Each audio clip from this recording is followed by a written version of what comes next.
વાલા લાગે મને, પ્યારા લાગે મને, ભક્તિ માતાના બાળ રે.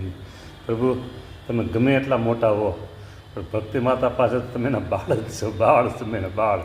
હા, દીકરો એ દીકરો, મા એ મા, એમ પ્રભુ તમે ભક્તિ માતા પાસે નાના બાળ. અમારા તો પ્રાણ પ્યારા ઈષ્ટદેવ પ્રભુ, તમે આ થાળ તમે જમાડીએ, તમે દ્યો છો અમને, અમે તમને દઈશું. આવું અમારો કોઈ પાર નથી.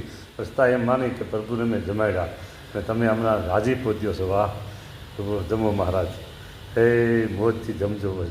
હા, બીજું તો હવે કંઈક આજે ભાખરી સરસ મજાની મોટી ભાખરી બનાવી, અને આ શાક છે કેળા, પછી બટેકા અને સુરણ, ત્રણનું શાક છે. કેળા, કાચા કેળા હો પ્રભુ, સરસ મજાનું આમ ટેસ્ટફુલ છે. જમો તમે.